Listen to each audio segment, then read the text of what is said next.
সরিষা ইলিশ বাঙালির একটি জনপ্রিয় খাবার।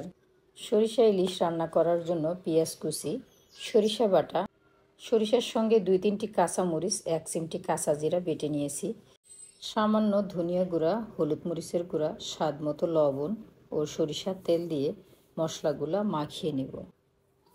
মাখানো মশলাগুলা ভালো করে কষলিয়ে যখন পানি বের হবে তখন এই মাছগুলোর সাথে এমনভাবে মাখিয়ে নিব যাতে মাছের ভিতরে ভালো মতো এগুলা ঢোকে।